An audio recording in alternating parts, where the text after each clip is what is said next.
La noche que perdí mi trabajo, no dije nada sobre la empresa que tenía en secreto ni sobre la casa en la playa que estaba a mi nombre. Mi esposa me gritó, haz las maletas, los fracasos no tienen cabida aquí. Mi esposa me escupió y se fue con su nuevo amante. ¿Qué pasó después? Se arrepentirán para siempre. ¿Sabes ese momento en el que todo tu mundo se derrumba y te quedas ahí sentado como un idiota, viéndolo pasar a cámara lenta? Sí, ese era yo el martes pasado por la noche, plantado en la mesa de caoba que costaba más que los coches de la mayoría, escuchando a mi suegro Patrick Rowan dar lo que probablemente pensó que sería un discurso épico en la sala de juntas. El tipo se puso muy teatral, se ajustó la corbata, se aclaró la garganta como si estuviera a punto de anunciar la cura del cáncer y luego soltó la bomba de que, al parecer, ya no formaba parte del negocio familiar. Así sin más. 8 años dejándome la piel, trasnochando para programar sus preciados algoritmos, charlando con clientes que olían a dinero viejo y malas decisiones, y zas, me largó. Patrick estaba sentado allí con su traje a medida que probablemente costó más que mi primer coche, mirándome como si fuera una cucaracha que se hubiera subido a su preciosa alfombra persa. El silencio se prolongó tanto que podía oír el tic-tac del reloj del pasillo agotando lo que me quedaba de dignidad. Pero aquí está el colmo, mi cuñado Simon, ese petulante, ni siquiera pudo esperar a que su padre terminara para intervenir. Este es el mismo Simon que necesitaba que le explicara cómo funcionan los archivos adjuntos en los correos electrónicos, ¿eh? Tiene una sonrisa de oreja a oreja, se recuesta en la silla como si le hubiera tocado la lotería, y tiene el descaro de llamarme peso muerto. Peso muerto. Esto viene de un tipo cuya mayor contribución a la empresa fue sugerir que cambiáramos a una marca de café más barata en la sala de descanso. O sea, la ironía era tan grande que se podía cortar con un cuchillo de mantequilla. Simon está ahí sentado, haciéndose el tonto, cuando en realidad es tan útil como la puerta mosquitera de un submarino. Pero claro, yo soy el peso muerto. ¿Bien? Todo el tiempo estuve sentado, con el tenedor a medio camino de la boca, con un salmón carísimo que probablemente nadó en aguas más limpias que las que bebe la mayoría de la gente. No dije ni una palabra, no me defendí, no hice un berrinche, ni siquiera levanté una ceja. Seguí masticando y asintiendo como si estuviera asimilando una charla fascinante sobre ganancias trimestrales en lugar de dejarme estafar por gente a la que había considerado familia durante casi una década. Entonces llegó la guinda de este desastre. Mi esposa, ex-esposa desde hacía unos 5 minutos, Lila, la mujer que solía susurrarme dulces palabras al oído sobre cómo construiríamos un imperio juntos, se levantó de la silla como si estuviera a punto de pronunciar el discurso del Estado de la Unión. De hecho, pensé por un instante que tal vez, solo tal vez, me defendería. Ya sabes, esa actitud de apoyar a tu pareja, que hacen las esposas normales cuando su pareja es sorprendida por su propia familia. ¡Qué equivocada estaba! En cambio, esta mujer con la que compartí cama durante 8 años, a la que abracé cuando lloró por el funeral de su madre, a la que sorprendí con escapadas de fin de semana a Napa, solo porque pensé que necesitaba sonreír más. Esta mujer me miró fijamente a los ojos y me lo contó todo.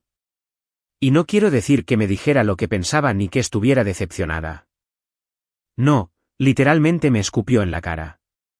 Como si su saliva de verdad me rozara la mejilla mientras gritaba que los fracasados no tienen cabida aquí. La saliva seguía goteando por mi cara cuando dio su gran final. Haz las maletas. Bien podría haber añadido, y no dejes que la puerta te golpee al salir, para vivir la experiencia completa del cliché. Pero espera, la cosa mejora o empeora, según cómo lo mires. Apenas 5 minutos después de destruir lo que me quedaba del alma, ella sale por la puerta del brazo de un tipo al que nunca había visto. Resulta que había estado calentando el banquillo, si me entiendes. Toda la escena parecía sacada de una telenovela mala, solo que era mi vida real implosionando en tiempo real. Años de matrimonio, años construyendo algo juntos, años creyéndonos un equipo, todo eso no significó absolutamente nada. Menos que nada, en realidad, porque nada habría sido mejor que ser escupido y expulsado como basura de ayer. Pero lo que realmente me impactó fue que nadie en esa mesa dijo ni una palabra en mi defensa. Ni Marta, la esposa de Patrick, a quien ayudé a superar su susto por el cáncer formando el mejor equipo de oncología posible. Ni Rebecca, la novia de Simon, a quien conseguí entrar en la universidad de sus sueños con una carta de recomendación cuidadosamente redactada. ¿Qué demonios? Incluso el personal de la casa, que me conocía desde hacía años, simplemente bajaba la mirada y fingía ser invisible. La humillación era como un peso físico que me oprimía el pecho y me dificultaba la respiración. Pero ¿sabes qué? No me derrumbé. No supliqué. No supliqué. No prometí hacerlo mejor, ni esforzarme más, ni besar más traseros. Simplemente me senté en esa silla carísima, viendo cómo mi vida se iba por el inodoro mientras todos en quienes confiaba se turnaban para sostener la manija. Esa noche creyeron que me estaban enterrando. Patrick con sus dramáticos anuncios, Simon con su rutina de aspirante a tipo duro, Lila con su actuación digna de un Oscar como la mujer agraviada, finalmente viendo la luz. Probablemente se acostaron sintiéndose muy bien consigo mismos, pensando que por fin se habían quitado ese peso de encima y que podrían volver a dirigir su imperio sin que yo los arrastrara. Pero esto es lo que ninguno de ellos sabía, y aquí es donde se pone interesante. Yo no era una víctima indefensa aplastada por la maquinaria de la familia Rowan. Verán, mientras todos se felicitaban por ser tan brillantes empresarios, yo estaba jugando un juego completamente diferente. Un juego que ni siquiera sabían que existía. ¿Esa empresa de la que me acaban de echar? ¿La que creen que poseen y controlan? Giro inesperado, en realidad, yo era el dueño de todo a través de una red de empresas fantasma y fideicomisos offshore que harían llorar de alegría a cualquier abogado fiscal. ¿Y esa casa de lujo de la que me acaban de echar? Sí, qué mona, pero tengo una propiedad frente al mar a mi nombre que hace que su mansión parezca una casa rodante. Creyeron verme tocar fondo esa noche. Lo cierto es que ya estaba construyendo un rascacielos, y estaban demasiado ocupados felicitándose como para notar al equipo de construcción. Así que ahí estaba yo, conduciendo en medio de lo que solo podría describirse como una rabieta de la madre naturaleza, con los limpiaparabrisas trabajando a destajo contra una tormenta que parecía estar furiosa conmigo. Llovía tan fuerte que apenas podía ver la carretera, pero, sinceramente, me pareció bastante apropiado. Nada dice, tu vida se fue al garete, como recorrer sinuosas carreteras costeras con un clima que no pondría nervioso a nadie. La isla de Sullivan estaba a unos 45 minutos de la finca Rowan. Sí, ahora la llamo la finca Rowan, ya que, al parecer, ya no vivo allí, y cada kilómetro parecía conducir hacia la salvación o la locura. Aún no se sabía cuál sería. El GPS recalculaba la ruta constantemente debido a las inundaciones, lo cual era perfecto. Incluso la tecnología tenía problemas de confianza con mis decisiones de vida. Pero esto es lo que nadie en esa mesa sabía, ni siquiera mi querida exesposa, que probablemente ya estaba redecorando nuestra habitación para su nuevo novio. No iba conduciendo hacia un motel de mala muerte ni al sofá de mi amigo como un patético perdedor divorciado. No, me dirigía a mi propia fortaleza personal de soledad, un pequeño paraíso que nadie más sabía que existía. Hace 8 años, justo después de cerrar un discreto acuerdo tecnológico que me reportó más dinero del que la mayoría de la gente ve en toda su vida, hice algo que haría llorar de alegría a cualquier asesor financiero de Estados Unidos. En lugar de despilfarrar en un coche de lujo o un reloj ridículo que cuesta más que una casa, me compré una propiedad frente al mar a través de un fideicomiso tan lleno de papeleo legal que hasta Hacienda necesitaría un equipo de arqueólogos para encontrarla. ¿Lo bonito? Lila no sabía que existía porque la instalé antes de casarnos, cuando aún fingía estar impresionada por mi potencial, en lugar de solo por mi cuenta bancaria. La casa en sí no era nada ostentosa, y ese era precisamente el objetivo. Nada de columnas llamativas, ni fuentes pretenciosas, ni nada dorado que gritara, mírame, soy rico y estoy compensando algo.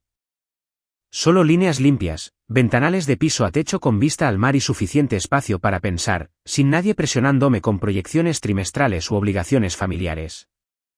Me detuve ante las puertas de hierro que probablemente costaban más que el auto de Simon, marqué el código que solo yo conocía y las vi abrirse como si me dieran la bienvenida a casa. Porque eso era exactamente lo que este lugar era, mi hogar. No era el mausoleo de mármol del que me habían echado, sino este santuario tranquilo donde podía ser yo mismo en lugar de jugar al yerno agradecido que debería saber dónde estaba. La tormenta seguía azotando cuando por fin entré, sacudiéndome el agua de lluvia como una rata ahogada. La casa estaba exactamente como la había dejado en mi última visita secreta.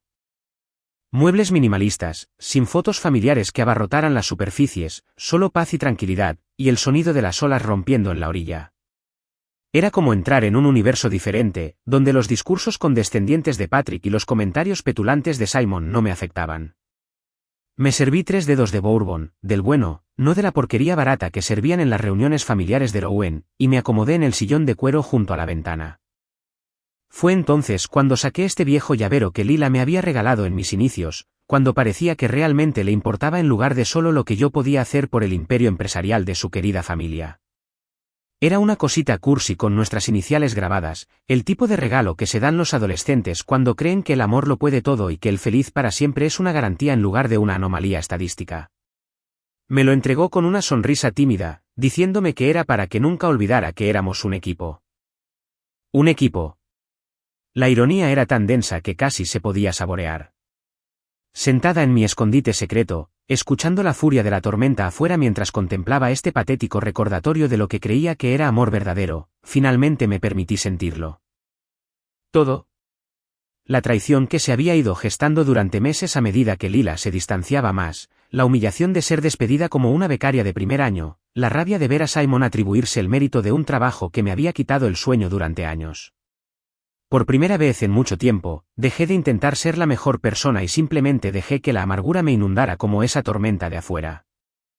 ¿Y saben qué? Me sentí muy bien. Fue entonces cuando llamaron a la puerta. Pasada la medianoche, en medio de una tormenta que probablemente mantenía a toda persona cuerda en casa, alguien llamó a mi puerta. El golpe no fue frenético, como el de alguien que busca refugio, ni vacilante, como el de un turista perdido. Fue firme, deliberado, seguro, el tipo de golpe que decía, sé exactamente dónde estoy y por qué estoy aquí. Abrí la puerta y me encontré con Eva Moreno, como si la tormenta fuera solo una pequeña molestia. Eva era una de esas personas que ponía nerviosas a la gente con solo existir, afilada como una navaja, el doble de peligrosa y con ese instinto legal que podía oler cualquier mentira a 3 condados de distancia. Habíamos trabajado juntas en algunos tratos en mis inicios, antes de que me absorbiera el torbellino de la familia Rowan, y siempre me había parecido alguien a quien definitivamente querías de tu lado cuando el mundo se ponía patas arriba. Entró sin esperar invitación, sacudiéndose la lluvia del abrigo como si fuera la dueña del lugar, con un termo de café solo que olía a gloria y una carpeta manila sellada que probablemente contenía mi salvación o mi destrucción total. Con Eva, la verdad es que podría ser cualquier cosa. Creen que estás acabado, dijo sin preámbulos, acomodándose en la silla frente a mí como si reanudáramos una conversación que habíamos empezado ayer, en lugar de reconectar después de años. Así era Eva. Nada de charlas triviales, ni de cómo estás, sino directo al grano, como un misil teledirigido. Déjalos, fue todo lo que dije, pero Eva simplemente esbozó una sonrisa depredadora que probablemente hizo que los abogados de la parte contraria se mearan en la sala. Esa noche, sentado en mi santuario mientras la tormenta rugía afuera y Eva me planteaba posibilidades que ni siquiera había considerado, me di cuenta de algo importante. El silencio no solo era oro, era mi arma secreta. Mientras los Rowan se dedicaban a felicitarse por su brillante estrategia, yo ya iba 3 pasos por delante, planeando movimientos que ni siquiera podían imaginar. A veces la mejor venganza no es gritar ni vengarse. A veces se trata simplemente de volverse invisible y dejar que tus enemigos se destruyan a sí mismos mientras construyes algo mejor en las sombras. ¿Alguna vez has visto un truco de magia donde el mago hace desaparecer algo ante tus ojos y te quedas ahí sentado como un idiota intentando averiguar cómo demonios lo logró? Bueno, resulta que cuando eres tú quien hace el acto de desaparecer, la cosa cambia por completo. Y déjame decirte, con Eva Moreno como tu maga legal, puedes desaparecer tan completamente que incluso la NSA tendría problemas para encontrar tu huella digital. A la mañana siguiente de nuestra breve sesión de estrategia a medianoche, Eva apareció en mi casa con papeleo suficiente para ahogar a un caballo y una laptop que probablemente tenía más medidas de seguridad que Fort Knox. También trajo café, de verdad, no esa bazofia que sirven en las reuniones corporativas. Y tenía esa mirada que me recordó por qué la gente inteligente le tenía miedo en los tribunales. Es hora de convertirse en fantasma, dijo, extendiendo documentos sobre la mesa de mi cocina como si estuviera repartiendo cartas en el póker más caro del mundo. Pero de los buenos fantasmas, de los que acechan las pesadillas de la gente mientras construyen un imperio que ni siquiera pueden ver. ¿Primera orden del día? Asesinato digital. Y no me refiero a la clase de intento de un hacker por robarte la identidad. Me refiero a borrar por completo a CF y Marlo de Internet. Revisamos mis cuentas de correo electrónico como si fuéramos un equipo de limpieza digital, borrando todo lo que pudiera vincularme con mi antigua vida. 8 años de comunicaciones corporativas, actualizaciones de proyectos, invitaciones a reuniones, se esfumaron. Puf. Como si nunca hubieran existido. ¿Mi presencia en redes sociales? Por favor. Eso fue un poco amateur. No solo borramos cuentas. Los borramos tan a fondo que incluso las versiones en caché desaparecieron en el vacío digital. LinkedIn, Facebook, Twitter, todo quedó más limpio que una escena de crimen en una película de mafiosos. Para cuando terminamos, podrías buscar mi nombre en Google y no encontrar absolutamente nada, excepto quizás algunos resultados de atletismo de la preparatoria de hace 15 años. Pero aquí es donde la cosa se pone realmente interesante. Mientras borrábamos a CEF y a Marlo, estábamos creando simultáneamente unas 12 entidades corporativas diferentes que dejarían atónito a cualquier abogado fiscal. Sociedades fantasma anidadas en su interior, holdings anidados en fideicomisos offshore, como una especie de matriosca financiera. Todas eran perfectamente legales. Todas estaban diseñadas para ocultar que yo mismo manejaba los hilos desde la sombra. Eva tenía una red de contactos que pondría celosa a la CIA. Abogados en Delaware especializados en estructuras corporativas tan complejas que probablemente necesitaban títulos avanzados en matemáticas para comprenderlas. Contadores en las Islas Caimán capaces de hacer desaparecer y reaparecer dinero más rápido que David Copperfield. Especialistas en registro mercantil en Irlanda capaces de presentar documentación que mantendría ocupados a los contables forenses durante décadas. Mi antigua empresa, ya sabes, la que Patrick y Simon creían controlar, renació silenciosamente bajo tantas capas de protección legal que incluso yo a veces olvidaba qué empresa fantasma poseía qué. ¿Lo mejor? Borraron mi nombre de todos los documentos. Para cualquiera que mirara desde fuera, parecía que un misterioso consorcio internacional había decidido entrar en el negocio tecnológico. Pura coincidencia que estuvieran interesados en los mismos proyectos en los que yo llevaba años trabajando. Mientras nos ocupábamos de convertirme en un fantasma corporativo, Simon se pavoneaba por la sala de juntas de Rowan Industries como si lo acabaran de coronar rey del mundo tecnológico. Este es el mismo Simon que una vez me preguntó si la nube era algo sobre lo que podía llover. Pero ahí estaba, intentando dirigir reuniones sobre el acuerdo tecnológico municipal que me había llevado 2 años construir desde cero. Eva tenía a alguien de confianza.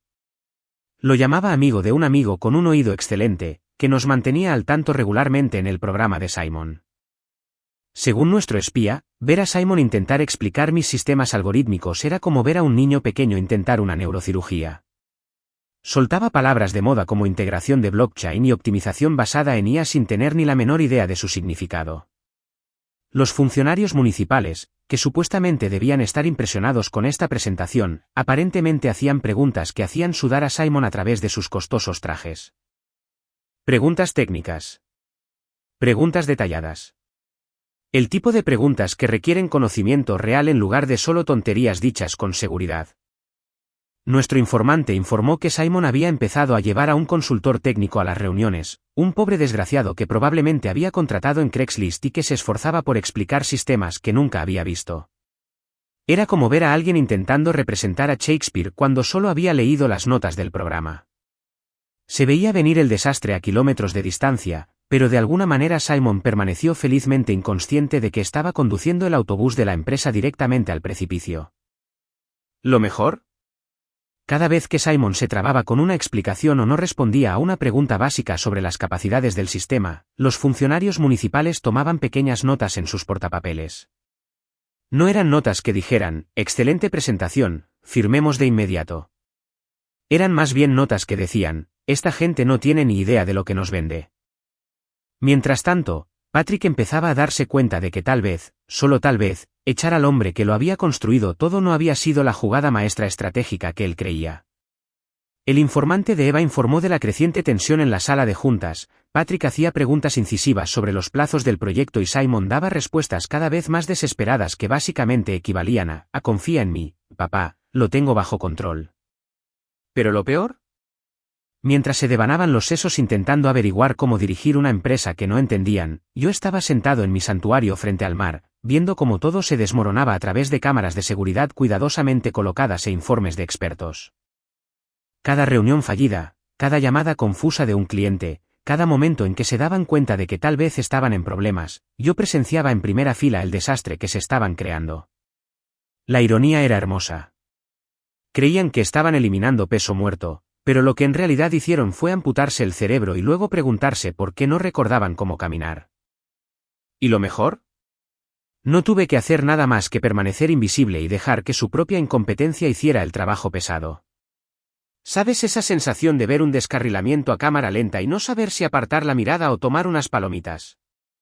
Así fui yo durante las siguientes 3 semanas, sentado en mi centro de mando frente al mar mientras la red de espías corporativos de EVA me alimentaba constantemente con información sobre el completo desastre en el que se estaba convirtiendo Rowan Industries. Y déjame decirte que fue mejor que cualquier reality show jamás producido. EVA tenía contactos en todas partes, y quiero decir en todas partes. Ex-empleados que habían sido estafados por la tacañería de Patrick, miembros actuales de la junta directiva que empezaban a darse cuenta de que habían apostado por el caballo equivocado, incluso el equipo de limpieza, que al parecer tenía un oído excelente para las discusiones a gritos fuera de horario en las oficinas ejecutivas. Era como tener una red de vigilancia personal, solo que en lugar de ver a enemigos, estaba viendo a una empresa familiar cometer un suicidio corporativo en tiempo real. Los mensajes privados que Eva interceptó eran oro puro. Los miembros de la junta directiva que llevaban años haciéndole la pelota a Patrick de repente se pusieron nerviosos y le hacían preguntas incómodas. Margaret Torfield, la guerrera de pelo canoso que controlaba las inversiones del fondo de pensiones, envió un correo electrónico particularmente brutal a los demás miembros de la junta que básicamente equivalía a ¿en qué demonios estaban pensando? Sus palabras exactas, según la fuente de Eva, fueron: acabamos de entregar una operación tecnológica multimillonaria a alguien que necesitaba soporte informático para descubrir cómo activar el sonido en las llamadas de Zoom. Rayos, Margaret, dinos cómo te sientes de verdad. Pero el verdadero entretenimiento fue ver a David Chun, el analista financiero de la junta, reconstruir poco a poco lo mal que se habían metido. David era uno de esos tipos detallistas que probablemente contaba su cereal del desayuno todas las mañanas, y había empezado a hacer preguntas muy específicas sobre los plazos de los proyectos, las tasas de retención de clientes y algo llamado evaluaciones de competencia técnica. Eso le estaba provocando urticaria a Simon. Los mensajes de Chun a su esposa. Sí, la gente de Eva fue minuciosa, pintó la imagen de un hombre que poco a poco se daba cuenta de que estaba en el Titanic. El contrato municipal se está desmoronando, escribió. Simon no entiende las especificaciones técnicas y los clientes le hacen preguntas que no puede responder. Empiezo a pensar que cometimos un terrible error. ¿En serio, Sherlock? Bienvenido a la fiesta. Pero lo mejor fue ver cómo el contrato de Helix implosionaba como una demolición controlada. Esta era la joya de la corona de mi trabajo. Un sistema de gestión municipal que desarrollé durante 2 años, con algoritmos personalizados que podían predecir patrones de tráfico, optimizar la asignación de recursos y, básicamente, hacer que los urbanistas parecieran genios. El tipo de sistema que gana premios y genera muchísimos contratos. Simon, bendito sea su pequeño y confiado corazón. Había entrado a la presentación como si nada, pensando que podría improvisar con unas diapositivas de PowerPoint y su encanto natural de la familia Rowan. Lo que encontró fue una sala llena de ingenieros municipales que realmente sabían de lo que hablaban, haciendo preguntas detalladas sobre arquitectura de bases de datos, protocolos de seguridad y escalabilidad de sistemas. Nuestro informante, llamémosle Garganta Profunda, porque Eva se negó a decirme su verdadero nombre, informó que Simon se puso a sudar la camisa cuando el ingeniero jefe le preguntó sobre la estructura del árbol de decisiones del algoritmo. La respuesta de Simon, y no me lo estoy inventando, fue: bueno, es muy sofisticado. Muy vanguardista. El algoritmo hace cosas algorítmicas. Cosas algorítmicas. Casi me atraganto con el café cuando Eva me lo contó. Al final de la presentación, los funcionarios municipales intercambiaban esas miradas que todo vendedor teme. El tipo de miradas que dicen: definitivamente no vamos a comprar lo que estos idiotas están vendiendo. El contrato, que debería haber sido pan comido, se convirtió en un desastre a cámara lenta, con la ciudad solicitando documentación técnica adicional que Simon no pudo proporcionar porque, sorpresa, no tenía ni idea de cómo funcionaba. Pero Patrick era el rey. según nuestras fuentes, había empezado a tener lo que, caritativamente, podríamos llamar colapsos ejecutivos durante las reuniones de la Junta. El hombre que se había sentado en aquella mesa hacía 3 semanas, dando su dramático discurso sobre reducir el peso muerto, ahora estaba perdiendo la cabeza porque, al parecer, su peso muerto había estado haciendo todo el trabajo pesado. El punto de inflexión llegó durante una reunión a puerta cerrada con el personal directivo. El espía de Eva informó que Patrick había perdido por completo la compostura, dando un puñetazo en la mesa de la sala de juntas tan fuerte que hizo saltar los vasos de café. Sus palabras exactas, pronunciadas a todo volumen ante una sala llena de ejecutivos aterrorizados, fueron: ¿tu cuñado te ganó desde la tumba? Desde la tumba. Como si fuera una especie de fantasma corporativo vengativo que rondaba sus proyecciones trimestrales.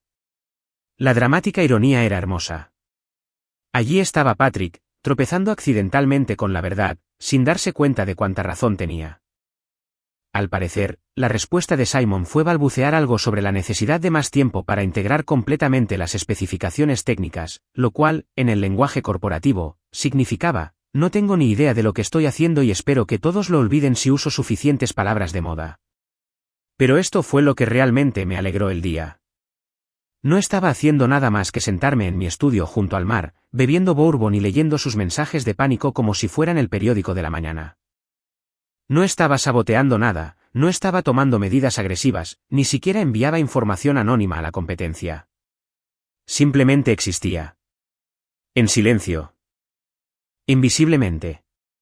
Dejándolos destruirse con su propia incompetencia. El silencio los devoraba. Cada día que pasaba sin noticias mías, sin una confrontación dramática ni un desafío legal, los volvía más paranoicos. Esperaban que contraatacara, que amenazara, que hiciera algo previsiblemente masculino y estúpido que les permitiera pintarme como el villano de su drama corporativo. En cambio, no les estaba dando nada. Sin un objetivo al que atacar, sin un enemigo al que culpar, sin un chivo expiatorio conveniente para sus fracasos. Solo la creciente comprensión de que tal vez, solo tal vez, habían cometido un error colosal y ahora tenían que asumir las consecuencias. El imperio se estaba desmoronando, una reunión fallida a la vez. Y solo tenía que quedarme callado y dejar que la gravedad hiciera su trabajo. ¿Recuerdas cuando mencioné que había estado jugando a un juego diferente al de los demás? Bueno, aquí es donde se pone realmente divertido. Verás, hace 8 años, cuando aún era joven e ingenuo como para pensar que el trabajo duro y la lealtad serían recompensados en lugar de explotados, planté una pequeña semilla en el jardín corporativo. Solo una frase escondida en un borrador de licencia que nadie se molestó en leer con atención porque, bueno, ¿quién tiene tiempo para la letra pequeña cuando hay dinero de por medio? Esa semilla era lo que los abogados llaman una cláusula de reversión, aunque yo prefería pensar en ella como mi póliza de seguro contra las mismas puñaladas por la espalda que acababan de ocurrir en aquella cena. El lenguaje era hermoso en su simplicidad. Si el titular de la licencia alguna vez cambiara la marca del sistema principal sin notificar debidamente al titular original de los derechos, estos volverían automáticamente a su titular original. Limpio, elegante y tan enterrado en el inciso 47C que se necesitaría un equipo de asistentes legales y mucha cafeína para encontrarlo. Ahora, quizás se pregunten cómo logré colar esa pequeña joya entre el ejército de abogados corporativos de Patrick. La respuesta es vergonzosamente simple. Estaban tan concentrados en estafarme con las condiciones financieras que ni siquiera miraron las cláusulas técnicas de la licencia. Un error típico. Es como estar tan preocupado por si alguien te está robando que no te das cuenta de que se van con el coche. Llevaba años con este as en la manga, esperando el momento perfecto para jugarlo. Y, por suerte, el ego desmesurado de Simon estaba a punto de entregármelo en bandeja. Nuestro hijo Simon, embriagado por su nuevo poder y aparentemente con la ilusión de que cambiar el nombre de un sistema era lo mismo que entender su funcionamiento, decidió que el sistema de gestión municipal necesitaba una renovación de imagen. Porque nada dice ahora mando yo como pintar una obra maestra ajena y decir que es tuya. Lo anunció durante una reunión de personal que grabó nuestro informante. Y sí, la red de contactos de Eva era así de exhaustiva. Simon se puso de pie frente a todo el equipo de desarrollo, se pavoneó como un pavo real con esteroides y declaró que, de ahora en adelante, el sistema se llamaría Helix Core. No solo Helix, claro está, sino Helix Core, porque, al parecer, añadir núcleo a las cosas las hace parecer más importantes. Es como llamarse a uno mismo un gurú del estilo de vida, en lugar de simplemente admitir que se tiene un bloqueo.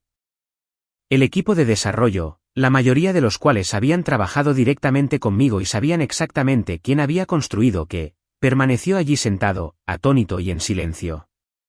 Según nuestro espía, prácticamente se podía oír cómo se evaporaban en tiempo real sus ganas de vivir. Pero Simon, ajeno a que su público parecía estar asistiendo a su propio funeral, continuó con su discurso sobre la gran visión. Este cambio de marca representa una nueva era para nuestra división de tecnología, proclamó, probablemente ensayando el discurso que imaginaba dar en alguna futura ceremonia de premios. Helix Core será la base de nuestra expansión a nuevos mercados y nuestro compromiso con soluciones innovadoras. Soluciones innovadoras. ¿Cierto? Lo único que Simon innovaba era nuevas formas de atribuirse el trabajo ajeno, al mismo tiempo, destruirlo por pura incompetencia. Pero aquí está lo mejor. En el momento en que Simon presentó los documentos de cambio de marca, activó mi cláusula de reversión sin siquiera saber que existía. Fue como ver a alguien dirigirse con paso seguro hacia lo que creía una puerta, solo para chocar de frente contra una ventana de cristal. El mecanismo legal que había incorporado al sistema 8 años antes se activó automáticamente. Me están transfiriendo los derechos de licencia principales más rápido de lo que Simon podía decir cosas algorítmicas. Eva estaba prácticamente mareada cuando me llamó para darme la noticia. Tu pequeño regalo de Navidad se acaba de abrir solo, dijo, y pude percibir la sonrisa en su voz. Desde esta mañana, posees los derechos exclusivos del sistema que intentan renombrar. Para cuando un mensajero, uno de esos tipos con aspecto oficial y traje que aparecen cuando la vida está a punto de complicarse, dejó la documentación de la cláusula de reversión en manos de Patrick, el daño ya estaba hecho. La joya de la corona del imperio se les había escapado de las manos como jabón en la ducha, y no podían hacer nada al respecto porque ellos mismos habían firmado el papeleo. Los titulares empezaron a aparecer en cuestión de horas. Rowan Industries pierde el control de las licencias principales. Gigante tecnológico municipal enfrenta una disputa de derechos. Una empresa familiar sufre un importante revés legal. Cada palabra era como una pequeña puñalada al ego de Patrick, y yo saboreaba cada palabra como si fuera un buen vino. Eva me envió capturas de pantalla de la cobertura del periódico económico local, con citas de expertos del sector que quedaron impactados por este acontecimiento sin precedentes. Una cita particularmente deliciosa provino de un competidor que señaló que perder el control de la propiedad intelectual principal suele ser el tipo de error que acaba con las carreras en esta industria. Carreras. En plural. Me gusta cómo suena eso. Pero la guinda del pastel de esta venganza fue la foto que publicaron con el artículo principal. Patrick estaba frente al edificio de Industrias Rowan, con cara de que alguien le acababa de decir que Papá Noel no existía y que el conejo de Pascua se había declarado en bancarrota. Su rostro era una combinación perfecta de confusión, rabia y horror al darse cuenta de que su brillante estrategia le había estallado en cara de forma espectacular. Esa noche, di un largo paseo por mi playa privada, escuchando a las olas susurrar secretos que solo el océano conocía. La marea subía, borrando las huellas en la arena y dejándolo todo limpio y fresco para el día siguiente. Parecía una metáfora bastante buena de lo que le estaba sucediendo al Imperio Rowan. Todos sus grandes planes y maquinaciones corporativas estaban siendo arrasados por fuerzas que no entendían ni podían controlar. ¿Lo mejor de todo? Que aún no les había dicho ni una palabra. Nada de llamadas de presunción. Nada de enfrentamientos dramáticos. Nada de momentos de, te lo dije. Solo un silencio puro y hermoso mientras su mundo se derrumbaba a su alrededor. Se estaban destruyendo a sí mismos, y solo tenía que permanecer invisible y dejar que los mecanismos legales que había implementado hicieran su trabajo. A veces la venganza más dulce es no vengarse. Es ver a tus enemigos derrotarse a sí mismos mientras tomas bourbon y disfrutas del atardecer. 3 semanas después de que explotara la bomba de las licencias en la sala de juntas de Rowan Industries, me estaba adaptando a lo que podríamos llamar una rutina cómoda. Mañanas en la playa con mi café.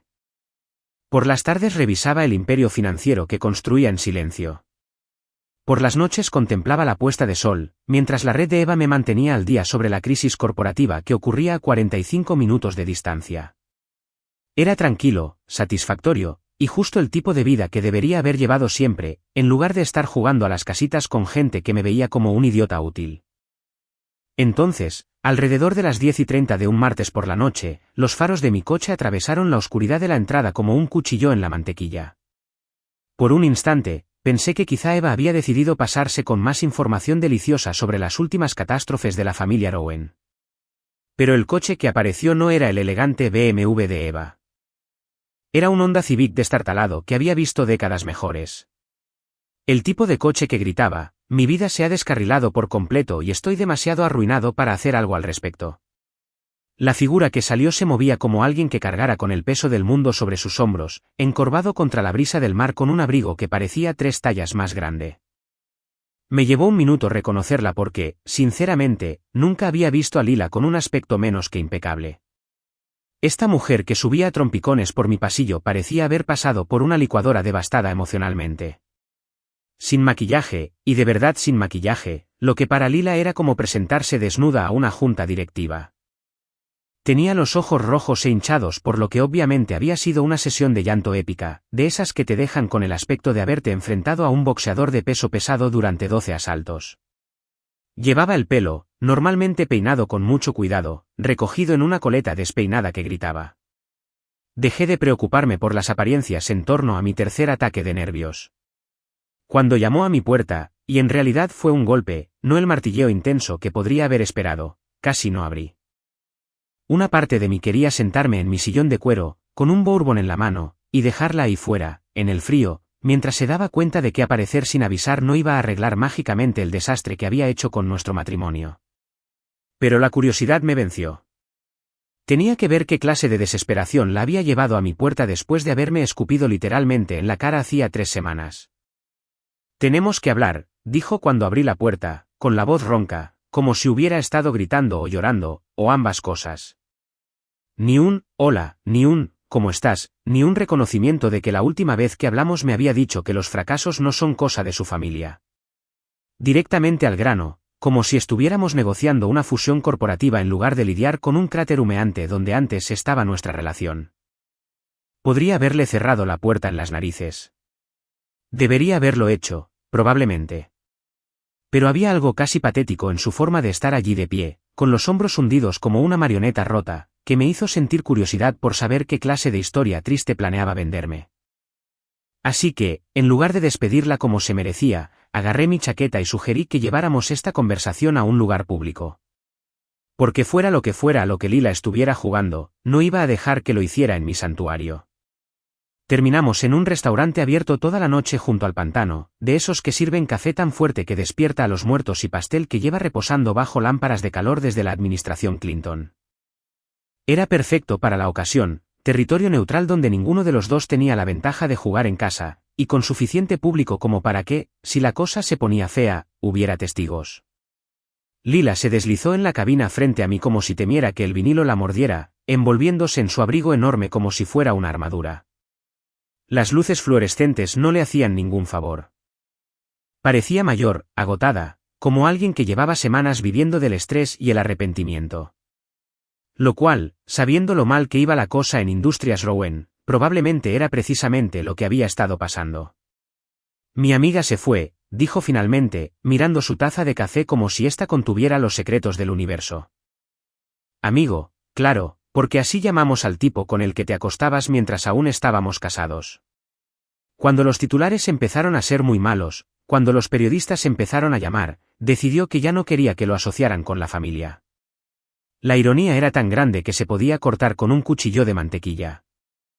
La misma mujer que me había echado por ser un peso muerto estaba ahora sentada frente a mí, admitiendo que su sustituta se había largado en cuanto las cosas se complicaron. Al parecer, la lealtad era solo una calle de un solo sentido en el mundo de Lila, y ella acababa de descubrir en qué dirección fluía el tráfico. Extraño al hombre que me amó a pesar de todo, susurró, y por un instante, solo un instante, casi sonó como la mujer de la que me había enamorado hacía tantos años. La que me traía café cuando trabajaba hasta tarde, la que se acurrucaba a mi lado en el sofá y hablábamos de construir algo increíble juntos, antes de que el dinero, el estatus y las políticas familiares la convirtieran en alguien a quien no reconocía. Pero la nostalgia es una droga terrible, pero no cambia la realidad. y la realidad era que esta mujer había elegido la aprobación de su familia por encima de nuestro matrimonio, había elegido la seguridad financiera por encima de la lealtad personal, había elegido escupirme en la cara en lugar de defenderme cuando más la necesitaba. Dejé mi taza de café con cuidado, deliberadamente, como si estuviera poniendo un punto al final de una frase muy larga. Ese hombre se ha ido, dije, mirándola a los ojos por primera vez desde que había vuelto a mi vida. ¿Cómo querías? Entonces me levanté, dejé un billete de 20 en la mesa para cubrir nuestros cafés y salí del restaurante sin mirar atrás. Por primera vez en mi vida, sentí algo que nunca antes había experimentado con Lila Mercy. No por ella, porque, sinceramente, se había hecho la cama y podía acostarse en ella sin problema. Pero compasión por mí. Compasión por el hombre que había desperdiciado 8 años intentando ser suficiente para alguien que nunca iba a apreciar lo que tenía hasta que lo perdiera. El viaje de regreso a mi santuario frente al mar fue como mudar de piel, dejando atrás los últimos rastros de quién solía ser y aceptando en quién me estaba convirtiendo. Alguien que no necesitaba la aprobación de nadie para conocer su propio valor. Hay algo extrañamente liberador en llegar al punto en el que te da igual ser la persona más importante.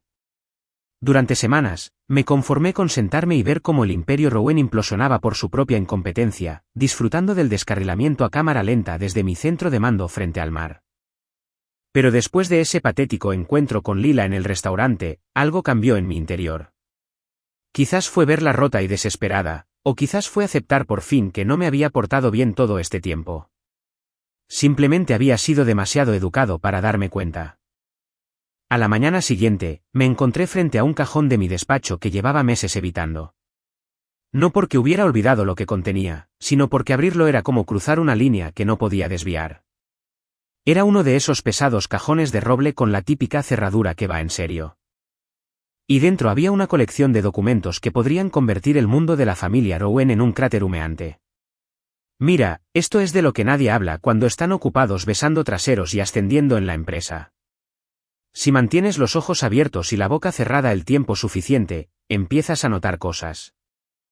Pequeñas discrepancias en los libros. Informes de gastos que no cuadran del todo. Donaciones caritativas que, de alguna manera, acaban en cuentas bancarias personales.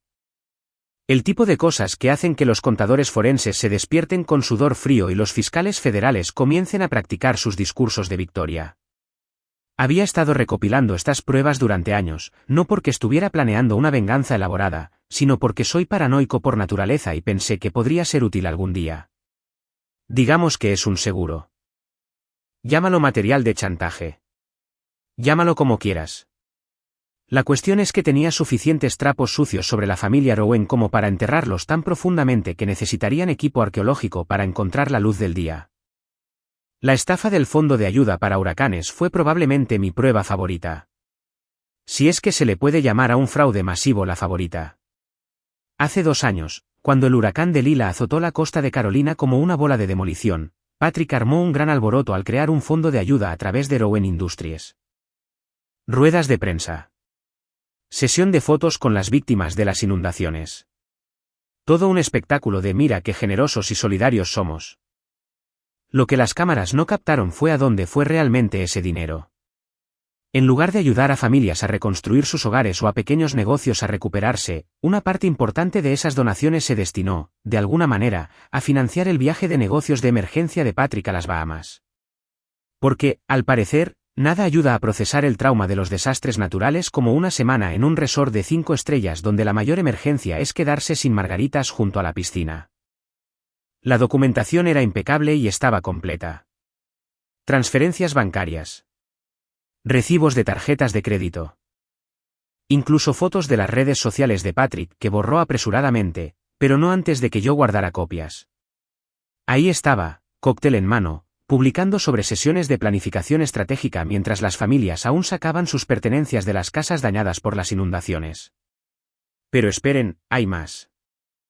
El plan de explotación laboral parecía sacado de una novela distópica. Patrick dirigía un programa de desarrollo profesional donde los jóvenes empleados podían adquirir una valiosa experiencia formativa a cambio de trabajar horas extras no remuneradas. En teoría, parecía una generosa oportunidad de mentoría. En realidad, Era una forma de conseguir mano de obra gratuita de graduados universitarios desesperados que no podían permitirse rechazar nada que pareciera un ascenso profesional. ¿Y la guinda del pastel? Patrick había estado cobrando a la empresa por estos programas de formación como si estuviera pagando a consultores externos, y luego se embolsaba el dinero. Así que no solo conseguía trabajo gratis de estos jóvenes, sino que en realidad se lucraba con su desesperación. Era como una estafa piramidal disfrazada de empresa y autoproclamada desarrollo profesional. Y luego estaba la malversación de fondos de caridad, tan descarada que casi me hizo respetar la audacia de Patrick. La Fundación Rowan para la Excelencia Educativa, porque nada demuestra más interés por la educación que robar dinero a niños desfavorecidos, había sido asaltada sistemáticamente para pagar la matrícula de Simon en un colegio privado, los retiros de spa de la esposa de Patrick y lo que parecía ser una carísima membresía en un club de golf que, de alguna manera, se clasificaba como una iniciativa educativa. El rastro del papeleo era como seguir migas de pan a través de un mar de mentiras corporativas, empresas fantasma dentro de empresas fantasma, todo diseñado para que pareciera que el dinero se destinaba a iniciativas educativas legítimas cuando en realidad financiaba el estilo de vida de la familia Rowan. Incluso habían creado facturas falsas por servicios de consultoría educativa que aparentemente valían exactamente lo mismo que la matrícula de Simon. Menuda coincidencia. Eva prácticamente ronroneó cuando la llamé para anunciarle que estaba listo para la guerra nuclear. Por fin, dijo, y la oí ya redactando mentalmente el informe de denuncia que haría que todas las agencias federales de Washington se dieran cuenta. Empezaba a pensar que te habías ablandado. La denuncia fue una maravilla. Eva tenía contactos en la División de Delitos de Cuello Blanco del FBI, la Unidad de Investigación de Fraude del IRS y algo llamado la Red de Control de Delitos Financieros, que parecía capaz de arruinarte la vida con solo pulsar unas teclas. Para cuando terminamos de comparar agencias y presentar informes, la familia Rowan estaba a punto de recibir más atención federal que una presunta célula terrorista. Los titulares cayeron a la mañana siguiente como un tsunami de alegría ajena. Federal Review se lanzó a investigar las prácticas financieras de Rowan Industries. Fondos de ayuda para el huracán supuestamente malversados por un imperio empresarial local. La investigación de fraudes benéficos sacude a la corporación familiar. Cada uno era más delicioso que el anterior, y los saboreé como un buen vino mientras desayunaba en mi terraza. Pero el verdadero entretenimiento vino al ver cómo se desarrollaban las consecuencias. Los empleados que antes habían tenido demasiado miedo de hablar, de repente, se expresaron, contando a los periodistas sobre el plan de horas extras no pagadas y el ambiente laboral tóxico. Las cuentas bancarias en el extranjero que Patrick creía ocultas empezaron a ser citadas judicialmente con mayor rapidez que la que él podía negar de forma plausible. El momento álgido de la diversión llegó cuando Simon intentó controlar los daños con una sesión de preguntas y respuestas en directo en las redes sociales de la empresa. Este era el mismo Simon que creía que los algoritmos eran una explicación técnica, intentando responder a las preguntas de inversores furiosos e investigadores federales. Alguien había grabado todo el desastre y le había puesto música de circo antes de publicarlo en YouTube, donde se viralizó de inmediato como la crisis corporativa del año. Se habían sumergido en mentiras y corrupción, creyéndose demasiado inteligentes y con demasiados contactos como para afrontar las consecuencias. Solo abrí el ataúd y dejé entrar la luz del sol. ¿Sabes cómo a veces la vida te da una sorpresa justo cuando crees que lo tienes todo resuelto? Bueno, estaba sentado en mi terraza ese jueves por la mañana, revisando los últimos titulares sobre investigadores federales que rondaban por Rowan Industries como hormigas en un helado caído, cuando sonó mi teléfono. El identificador de llamadas me hizo reaccionar de repente porque, sinceramente, no había tenido noticias de mi abuelo Harold Marlove en unos 6 meses. Harold era uno de esos tipos de la vieja escuela que creían que si algo valía la pena decirlo en persona, preferiblemente con un whisky que costaba más que la hipoteca de la mayoría. Había construido su propio imperio cuando los negocios se cerraban con apretones de manos y la palabra importaba, y siempre había visto a la familia Rowan como si fueran una especie de fascinante experimento sociológico sobre cómo no dirigir una empresa. Cuando contesté el teléfono, esperando quizás alguna pregunta de abuelo sobre cómo estaba llevando el divorcio, la voz de Harold llegó por el altavoz con solo 2 palabras: es hora. Eso fue todo. Sin explicaciones. Sin charlas triviales. No, ¿cómo estás, chaval? Es que ya era hora, con esa voz grave que probablemente había aterrorizado a los abogados corporativos durante medio siglo. Luego colgó, dejándome mirando el teléfono como si fuera a explicar espontáneamente qué demonios significaba ese mensaje críptico. Pero lo que pasa con Harold Marlowe es que, cuando dice algo, lo escuchas, aunque aún no lo entiendas. Así que me puse ropa decente, me subí al coche y conduje hasta su finca en la zona adinerada de Charleston, donde las casas tienen nombre en lugar de dirección y las entradas son más largas que los desplazamientos diarios de la mayoría de la gente. La casa de Harold era justo lo que se esperaba de alguien que había amasado su fortuna en los buenos tiempos, antes de que las corporaciones se pusieran tan sensibles a cuestiones como la satisfacción de los empleados y la responsabilidad medioambiental. Grande, imponente, construida como una fortaleza, con un paisajismo carísimo. El tipo de casa que susurraba, adinerados, tan fuerte que parecía gritarlo por un megáfono. Encontré a Harold y su estudio, que parecía sacado de una película sobre hombres poderosos haciendo tratos que transformarían el mundo. Estanterías del suelo al techo, muebles de cuero que probablemente costaron más que mi primer coche, y un escritorio tan grande que podría aterrizar una avioneta. Estaba sentado tras ese escritorio como una especie de Buda corporativo, bebiendo un bourbon que probablemente era más viejo que yo. «Te has tardado bastante», dijo sin levantar la vista del archivo que estaba leyendo. El típico Harold, nunca de palabras desperdiciadas ni cumplidos innecesarios. «He estado viendo tu partida de ajedrez con los Rowan. Impresionante trabajo, pero piensas en pequeño. Demasiado pequeño». Acababa de desatar una investigación federal sobre ellos y les había costado su propiedad intelectual más importante. Si eso era pensar a pequeña escala, tenía curiosidad por ver qué consideraba Harold pensar a gran escala. Fue entonces cuando abrió el cajón central de su escritorio. Sin dramatismo, sin fanfarrias, con naturalidad, como si sacara una lista de la compra. Dentro había una carpeta manila que parecía haber estado ahí durante años, esperando precisamente este momento. De esas carpetas que contienen la salvación o la destrucción total de alguien, según el punto de vista. Tu abuela siempre decía que los Rowan eran como serpientes, dijo Harold, deslizando la carpeta por el escritorio hacia mí. Pero incluso las serpientes pueden ser útiles si sabes cómo manejarlas bien. Abrí la carpeta, y lo que encontré dentro me hizo comprender por qué Harold había pasado décadas en el mundo corporativo sin que nadie lo superara jamás. Era una cláusula de integridad, tan arraigada en la documentación original del fideicomiso familiar que un equipo de abogados forenses tardaría semanas en encontrarla. Pero allí estaba, escrita en un lenguaje legal tan claro como el agua y completamente infalible. La cláusula era hermosa en su simplicidad. Si los beneficiarios principales del fideicomiso incumplían 3 normas éticas específicas en un plazo de 5 años, el control de todos los bienes familiares revertiría automáticamente a un heredero secundario designado. ¿Y adivinen quién era ese heredero designado? Exacto. Un servidor, Cepan Marlowe, el supuesto peso muerto que acababa de ser expulsado del negocio familiar. Pero aquí está la parte realmente hermosa. Patrick y Simon firmaron este documento ellos mismos, años atrás, cuando estaban tan concentrados en acceder a los fondos fiduciarios que apenas habían leído la letra pequeña. Literalmente firmaron su propia sentencia de muerte corporativa y luego pasaron los siguientes años trabajando a destajo para activar todas las condiciones necesarias.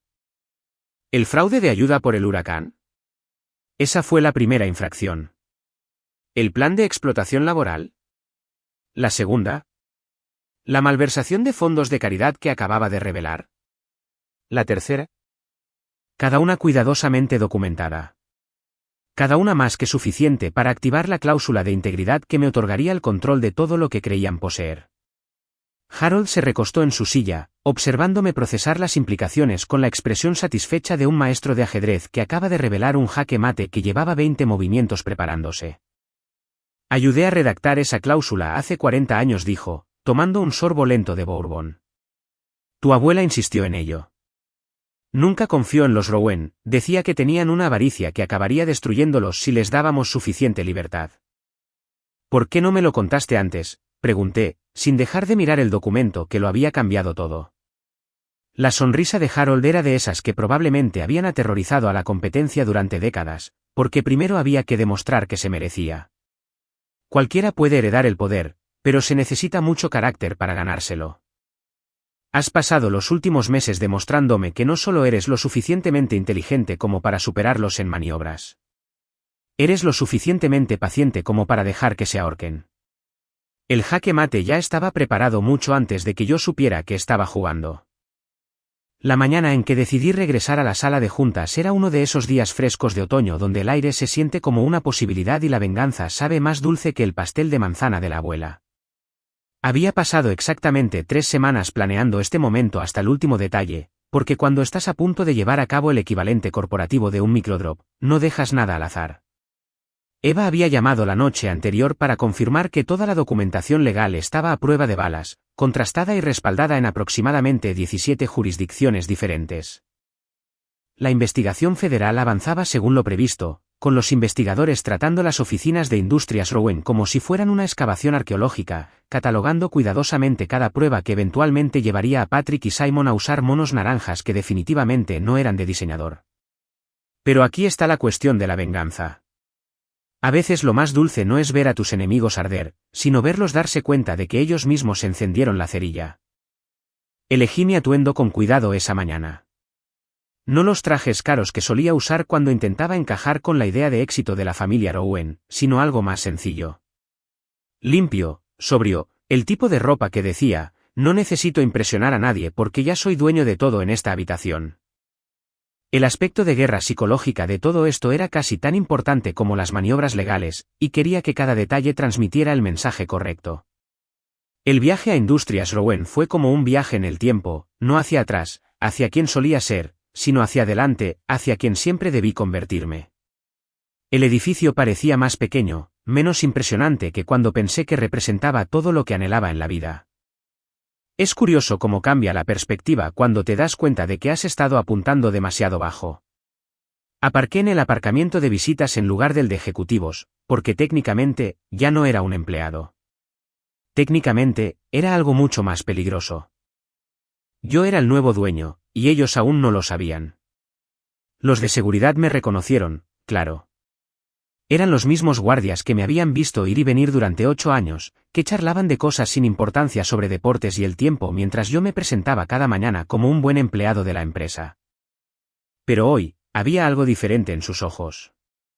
Quizás era mi forma de comportarme, o quizás se había corrido la voz sobre la investigación federal y se preguntaban de qué lado de esta guerra corporativa querían estar cuando se calmara la situación. ¿Vino a una reunión, señor Marlowe?, preguntó Jake, el jefe de seguridad, intentando mantener la voz neutral, pero sin conseguir disimular su curiosidad. Algo así, respondí, firmando el registro de visitas con un gesto florido. Sala de conferencias A, creo. La sala de conferencias A era donde la junta directiva se reunía todos los jueves por la mañana para simular que sabían dirigir una empresa. También fue donde Patrick había pronunciado su dramático discurso sobre la reducción de peso muerto hacía 3 semanas, lo que lo convertía en el lugar perfecto para lo que yo había planeado. Hay algo poético en cerrar el círculo, sobre todo cuando ese círculo termina con uno en la mano. Podía oír voces a través de las gruesas puertas de roble al acercarme, los estruendosos intentos de autoridad de Patrick, el tartamudeo nervioso de Simon y el murmullo incómodo de los miembros de la junta directiva que empezaban a darse cuenta de que habían apostado por el caballo equivocado en este derbi corporativo. El observador legal que Eva había contratado ya estaba dentro, sentado tranquilamente en un rincón con un maletín lleno de documentos que estaban a punto de cambiarles el día a todos de maneras inimaginables. Cuando abrí las puertas y entré en la sala, el efecto fue inmediato y absolutamente mágico. Las conversaciones se interrumpían a media frase, como si alguien hubiera puesto una pausa en la realidad. La taza de café de Patrick se congeló a medio camino de sus labios, creando este momento perfecto de animación suspendida que desearía haber fotografiado para la posteridad. La sonrisa característica de Simon no se desvaneció sin más. Prácticamente se evaporó, dejando tras de sí una expresión que parecía la de un fantasma. El silencio se prolongó durante lo que pareció una eternidad, pero probablemente solo duró 5 o 6 segundos. Suficiente para que todos en la sala procesaran lo que veían y repasaran todas las posibles explicaciones de por qué el hombre al que habían despedido y descartado entraba en la sala de juntas como si fuera el dueño del lugar. Lo cual, como resultó ser, era cierto. No me apresuré a llenar el silencio. Tras semanas dejando que otros controlaran la narrativa, permaneciendo invisible mientras se autodestruían, no tenía prisa por darles la explicación que ansiaban con tanta desesperación. En cambio, Caminé con calma hacia la cabecera de la mesa de conferencias, el lugar habitual de Patrick, el trono desde el que había pronunciado tantos discursos pontificantes sobre estrategia corporativa y valores familiares. La silla estaba vacía. Patrick estaba sentado 3 asientos más allá, lo que me decía todo lo que necesitaba saber sobre lo mucho que se habían deteriorado las cosas en mi ausencia. Cuando el supuesto jefe de la empresa ni siquiera preside su propia mesa de conferencias, sabes que el barco está haciendo agua más rápido de lo que nadie quiere admitir. Saqué la silla y me senté como lo había hecho todos los jueves durante años, lo cual técnicamente era así, solo que desde un asiento diferente. La vista desde la cabecera de la mesa era interesante. Podías ver las caras de todos con claridad, observar cómo cambiaban sus expresiones en tiempo real mientras intentaban procesar lo que estaba sucediendo. Fue entonces cuando metí la mano en mi maletín y saqué la carpeta manila que Harold me había dado, junto con algunos documentos adicionales que Eva había preparado para ese preciso momento. Los coloqué sobre la mesa con ese cuidado deliberado que dejaba claro que no eran simples papeles al azar. Eran documentos importantes, documentos que lo cambiarían todo. Caballeros, dije, rompiendo finalmente el silencio que se cernía sobre la sala como una espada de Damocles. Señoras, creo que tenemos asuntos que tratar. La observadora legal, una mujer llamada Catherine Morrison, que parecía capaz de enfrentarse a un juez de la Corte Suprema sin pestañear, se levantó de su rincón y se dirigió a la mesa. Colocó su propio maletín sobre la superficie de caoba y lo abrió con la eficiencia de quien ya ha hecho este baile muchas veces. Para que conste, Catherine dijo con el tipo de voz que probablemente habría hecho que los abogados corporativos se apresuraran a cobrar su seguro de mala praxis, estoy aquí para presenciar y validar la transferencia del control corporativo, tal como se describe en la cláusula de integridad del fideicomiso de la familia Marlowe, subsección 12, párrafo 4. Deslicé la carpeta por la mesa hacia Patrick, quien la miraba como si fuera a explotar si la tocaba. Todos los documentos están ahí, dije con tono informal. El contrato de fideicomiso original, las cláusulas de integridad, la documentación de las 3 infracciones éticas que activan la cláusula de reversión y los informes de la investigación federal que confirman dichas infracciones. A Patrick le temblaban las manos al abrir la carpeta. Observé cómo su rostro experimentaba un completo viaje emocional en unos 30 segundos. Confusión, reconocimiento, horror y, finalmente, una especie de negación desesperada que casi me entristecía presenciar. Esto no puede ser legal, tartamudeó, mirando a su alrededor como si alguien fuera a saltarle de repente y decirle que todo era una broma elaborada. Nunca firmamos nada parecido. Catherine Morrison esbozó la sonrisa que probablemente les había costado a los acusados millones de dólares en acuerdos a lo largo de los años. Página 47 del contrato de fideicomiso original, señor Rowan, su firma es clarísima, al igual que la de su hijo. Simon, que había estado inusualmente callado durante todo el intercambio, de repente recuperó la voz. Espera, ¿qué demonios está pasando? ¿Qué cláusula de integridad? ¿Qué 3 infracciones? Casi me dio pena. Casi. Aquí estaba un tipo que había pasado las últimas 3 semanas pavoneándose como si fuera el rey del mundo corporativo, y ni siquiera entendía el juego que se estaba desarrollando a su alrededor. Era como ver a alguien presentarse a una partida de ajedrez con piezas de damas. El fraude al fondo de ayuda para huracanes, dije, marcando las infracciones con los dedos como si estuviera leyendo la lista de la compra. El esquema de explotación laboral disfrazado de desarrollo profesional y la malversación de fondos de beneficencia que el FBI investiga actualmente. Todos documentados. Cada uno más que suficiente para activar la cláusula de integridad que tu padre firmó hace 40 años. Fue entonces cuando Catherine Morrison metió la mano en su maletín y sacó algo que hizo que el momento fuera perfecto. Una placa de latón que decía, Zephyr Marlowe, presidente. La colocó sobre la mesa frente a mí con la típica ceremonia reservada para coronaciones o tribunales de crímenes de guerra. El silencio que siguió fue diferente del silencio de asombro de cuando entré. Era el silencio de la gente viendo su mundo derrumbarse en tiempo real. El sonido de imperios corporativos desmoronándose y planes meticulosos desintegrándose en polvo. Patrick por fin recuperó la voz, aunque sonó más como un graznido que como un discurso. ¿Por qué no dijiste nada en todo este tiempo? Me recosté en mi silla nueva, y qué cómodo era, y lo miré con la calma que da saber que ya has ganado un juego que otros aún intentan aprender a jugar. ¿Por qué no me habrías escuchado?, respondí simplemente. Y esa era la verdad, de verdad. Todos esos años intentando demostrar mi valía, intentando ganarme su respeto, intentando ser el tipo de yerno y socio que querían, nada de eso habría importado. Habían tomado una decisión sobre quién era yo desde el momento en que entré en sus vidas, y nada de lo que hubiera dicho o hecho habría cambiado eso.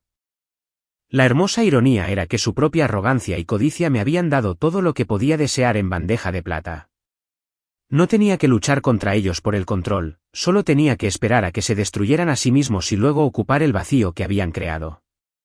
Esa noche, me quedé descalzo en mi terraza con una copa de vino que probablemente costaba más que el alquiler de la mayoría de la gente, escuchando al océano Atlántico susurrar secretos que solo los millonarios y los vengadores pueden escuchar. El imperio ahora era mío, no a base de peleas a gritos, adquisiciones hostiles ni ninguna de las tonterías dramáticas que se ven en las películas sobre guerras corporativas. Solo con paciencia, planificación y la hermosa justicia cósmica de dejar que gente terrible se autodestruya mientras documentas cada decisión estúpida que toman.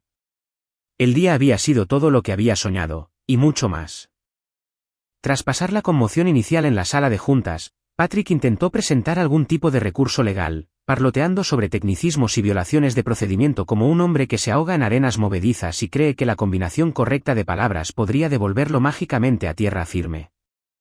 Catherine Morrison escuchó sus desesperados intentos de maniobra legal con la paciencia profesional que los médicos probablemente emplean al explicar diagnósticos terminales a pacientes que insisten en que debe haber algún error. Señor Rowan, dijo con esa voz nítida que podía descifrar las tonterías corporativas como un láser a través del papel de seda. La cláusula de integridad fue redactada por algunas de las mentes jurídicas más brillantes de Charleston hace 40 años. Se anticipó y abordó con antelación todos los posibles desafíos. Sus firmas son válidas, las infracciones están documentadas y la transferencia es irrevocable según las leyes estatales y federales. Simon había intentado un enfoque diferente, pasando de la indignación confusa a lo que solo puedo describir como una negociación agresiva. Mira, lo que quieras. Podemos llegar a un acuerdo, había dicho, recordando de repente cómo usar su voz interior ahora que no era él quien tenía todas las cartas. Dinero, posición, participación. Di tu precio. Fue casi adorable, la verdad. Aquí estaba un tipo que me había llamado inútil hace 3 semanas, ahora intentando negociar como si fuéramos viejos amigos, resolviendo los detalles de una sociedad. El mismo Simon que sonreía con sorna mientras su padre me echaba de la familia, ahora me ofrecía ser socio de mi propia empresa. Pero el momento más hermoso llegó cuando el resto de la junta directiva finalmente comprendió lo que estaba pasando. Estas eran personas que habían permanecido en silencio mientras Patrick pronunciaba su dramático discurso sobre la reducción de personal superfluo, que habían visto cómo me humillaban y me despedían sin decir una palabra en mi defensa. Ahora se desvivían por felicitarme por mi visión estratégica y expresar su entusiasmo por este emocionante nuevo capítulo en la evolución de la empresa. Margaret Thornfield, la misma mujer que había enviado esos correos electrónicos brutales sobre la incompetencia de Simon, descubrió de repente que siempre había creído en mi potencial y se emocionó al ver que finalmente se hacía justicia. David Chun, quien había estado documentando el declive de la empresa en sus mensajes de pánico a su esposa, ahora afirmaba que había estado esperando precisamente este tipo de transición de liderazgo. El mundo corporativo está lleno de veletas disfrazadas de personas, y verlas a todas adaptarse a la nueva dirección del viento fue como recibir una clase magistral de instinto profesional de supervivencia. Al final de la reunión, cualquiera habría pensado que yo había sido su opción preferida para el liderazgo desde el principio, en lugar del tipo al que habían visto ser despedido sin hacer nada para ayudar. Eva apareció al atardecer, con una botella de champán que probablemente costaba más que el coche de Simon y una sonrisa que sugería que llevaba semanas esperando esta celebración. Nos sentamos en mi terraza a ver las olas mientras ella me contaba las consecuencias legales que ya empezaban a surgir. Patrick contrató al bufete Whitman, dijo, refiriéndose a uno de esos bufetes de abogados de lujo que cobran más por hora de lo que la mayoría gana en un mes. Son buenos, pero no hacen milagros. La cláusula de integridad es infalible y la investigación federal tiene pruebas suficientes para mantener a los fiscales ocupados durante los próximos 5 años. La investigación federal fue un regalo que no dejó de dar frutos. Mientras yo reclamaba mi trono corporativo, agentes del FBI empaquetaban documentos y discos duros de Rowan Industries como si se prepararan para la venta de garaje más cara del mundo. Cada correo electrónico, cada registro financiero, cada prueba que Patrick y Simon habían tenido la estupidez de dejar tirada, ahora formaba parte de un caso federal que probablemente terminaría con ellos cambiando sus trajes de diseñador por uniformes de prisión.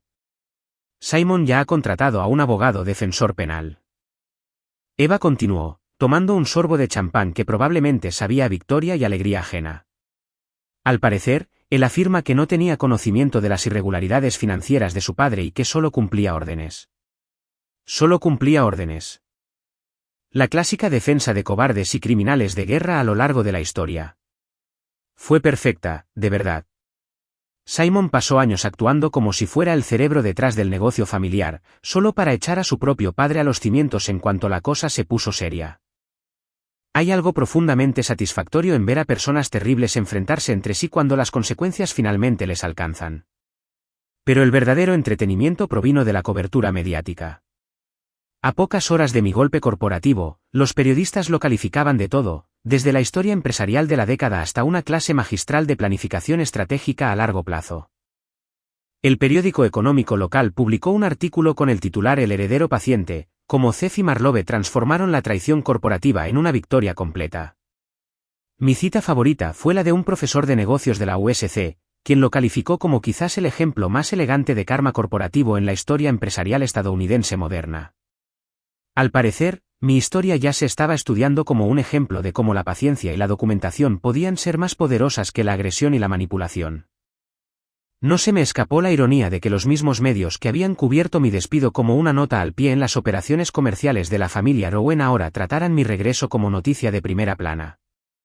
El éxito tiene una forma de reescribir la historia, y de repente todos recordaban todas las veces que en secreto habían creído que yo era el verdadero cerebro detrás de la operación. Lila intentó llamar alrededor de las 9, probablemente después de ver la cobertura periodística y darse cuenta de que el peso muerto al que había escupido ahora valía más que todo el imperio de su familia. Lo dejé en el buzón de voz y luego borré el mensaje sin escucharlo. Hay conversaciones que no valen la pena, y hay puentes que es mejor dejar quemados. Lo que pasa con el silencio es que la gente piensa que significa que eres débil, que aguantas todo lo que te den porque no tienes otra opción. Confunden la quietud con la impotencia, la paciencia con la pasividad. La familia Rowan llevaba semanas felicitándose por la brillantez con la que habían gestionado el problema de Zeffin, sin percatarse de que el problema estaba a punto de acabar con ellos. De pie en mi terraza, con una copa de vino en la mano, viendo cómo la luna dibujaba caminos plateados sobre el agua, pensé en todas las noches que había pasado en aquella otra casa, mirando al techo y preguntándome si estaba desperdiciando mi vida intentando ganarme el respeto de quienes nunca me lo iban a dar. Todas esas conversaciones en la cena donde me mordí la lengua en lugar de señalar los errores obvios de Patrick. Todas esas reuniones donde vi a Simon atribuirse el mérito de mi trabajo sin decir una palabra. Durante años, pensé que el silencio era debilidad, que los hombres de verdad contraatacaban inmediatamente cuando se les hacía daño. Pero había aprendido algo importante en las últimas semanas. A veces, la respuesta más devastadora a la traición no es la represalia inmediata, sino la paciencia estratégica. A veces, la mejor venganza es simplemente hacerse a un lado y dejar que tus enemigos se destruyan a sí mismos mientras construyes algo mejor en las sombras. La familia Rowan me había escupido, se había burlado de mí, me había tachado de peso muerto y había intentado borrarme de su historia de éxito. Esperaban que contraatacara como un animal herido, dándoles la satisfacción de volver a apalearme y pintarme como el equierno amargado que no soportaba el rechazo. En cambio, les había dado algo mucho peor que una pelea. Les di exactamente lo que creían que querían, y luego los vi darse cuenta de que era justo lo que temían. Querían que me fuera, así que desaparecí. Querían dirigir la empresa sin mí, así que les dejé intentarlo. Querían demostrar que no me necesitaban, así que les di todas las oportunidades para triunfar por sí solos. Y cuando fracasaron estrepitosamente, cuando su incompetencia y corrupción finalmente los alcanzaron, cuando los investigadores federales llamaron a la puerta y los medios empezaron a hacer preguntas incómodas, simplemente volví a la carga y reclamé lo que siempre había sido mío. Ahora vivían en las ruinas que ellos mismos habían creado, enfrentando cargos federales, humillación pública y la lenta comprensión de que habían desperdiciado todo lo que importaba por el bien de sus propios egos. Patrick probablemente pasaría sus años dorados en una prisión federal, Simon tendría suerte de conseguir un trabajo como gerente de un restaurante de comida rápida, y el negocio familiar del que estaban tan orgullosos ahora era mío para hacer lo que quisiera. El silencio había sido mío desde el principio, no por debilidad, sino por la fuerza suficiente para esperar el momento oportuno para usarlo. Y lamentarán haber subestimado esa fuerza para siempre, porque algunos errores no se pueden retractar, y algunas consecuencias perduran más que quienes las cometieron. Al terminar mi vino y entrar, me di cuenta de que por fin había encontrado algo que había buscado toda mi vida adulta. No solo el éxito, sino la profunda y duradera satisfacción que da saber que has vencido a otros en su propio terreno, sin comprometer tu identidad en el proceso. La marea iría y vendría, las estaciones cambiarían y los años pasarían. Pero la familia Rowen siempre sería la gente que lo tenía todo y lo tiraba a la basura porque eran demasiado arrogantes para reconocer el valor de lo que tenían hasta que lo perdieron para siempre.